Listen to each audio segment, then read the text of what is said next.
नमस्कार दोस्तों, आप सभी का स्वागत है हमारे YouTube चैनल धार्मिक कथाएं पर। दोस्तों, आज की कहानी भगवान शंकर और उनका वाहन नंदी जी के बारे में है। दोस्तों, आपने अक्सर देखा होगा शिव मंदिर में लोग शिव जी के सामने बैठकर उनके वाहन नंदी के कानों में अपनी अपनी मनोकामनाएं कहते हैं और उन्हें यह विश्वास होता है कि नंदी के कानों में कही गई बात शिव जी तक जरूर पहुंचेगी और वह जल्द पूरी भी हो जाएगी। दोस्तों, क्या आपने कभी सोचा है ऐसा क्यों होता है, उसके पीछे की कहानी क्या है? अगर नहीं पता तो इस कहानी को अंत तक अवश्य सुनिए। पुराणों के अनुसार एक बार ब्रह्मचारी व्रत का पालन करते हुए शिलाद ऋषि को यह भय सताने लगा कि उनकी मृत्यु के बाद उनका पूरा वंश समाप्त हो जाएगा। इसलिए वह भगवान शिव को प्रसन्न कर उनसे एक पुत्र को मांगने की इच्छा सोचने लगे। जब शिलाद ऋषि की तपस्या से भगवान शिव प्रसन्न हुए, तब उन्होंने भगवान शिव से कहा, हे भगवान, मैं आपसे एक पुत्र की कामना करता हूँ। तब शिव जी ने कहा, तुम्हें जल्द ही एक पुत्र की प्राप्ति होगी। अगले दिन जब शिलाद ऋषि अपने खेत पे खेती करने के लिए गए तो उन्हें वहाँ एक खूबसूरत शिशु मिला। उस शिशु को देखते ही शिलाद ऋषि ने समझ लिया कि ये भगवान शिव का ही आशीर्वाद है। इसके बाद शिलाद ऋषि उस शिशु को लेकर अपने आश्रम चले गए।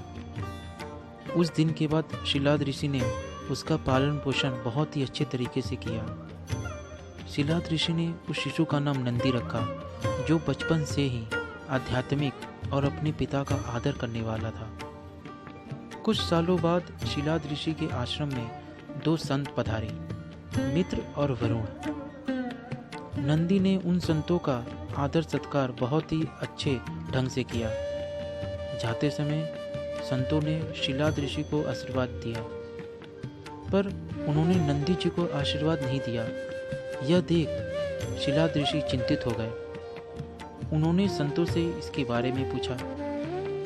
संतों ने कहा, शिलाद ऋषि, आपके बेटे नंदी की आयु बहुत कम है तथा उसके पास ज़्यादा समय भी नहीं है। पर यह सुन नंदी ने अपने पिता शिलाद ऋषि से कहा कि आपने मुझे भगवान शंकर से प्राप्त किया है, तब मेरी रक्षा भगवान शंकर ही करेंगे। नंदी ने कहा, जो लोग शिव की आराधना करते हैं उन्हें कोई तकलीफ छू नहीं सकती और उसे किसी चीज़ का भय भी नहीं रहता। यह कहकर नंदी आश्रम छोड़ बाहर तप करने के लिए निकल गए। उनकी तपस्या कई वर्षों तक चली। तब उनकी तपस्या से प्रसन्न होकर भगवान शंकर ने उन्हें दर्शन दिया। भगवान शंकर को देख नंदी ने कहा, हे प्रभु, मैं सारी उम्र आपका सानिध्य मांग रहा हूँ तथा मैं सारी उम्र आपके साथ रहना चाहता हूँ।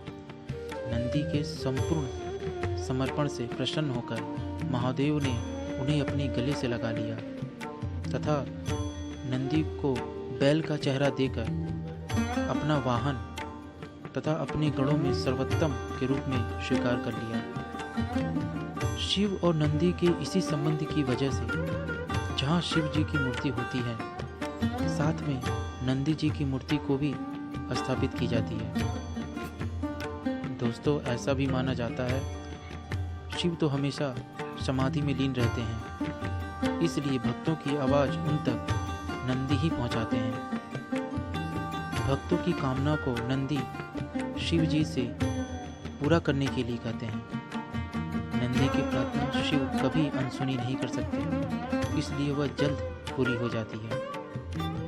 दोस्तों, तो ये थी कहानी।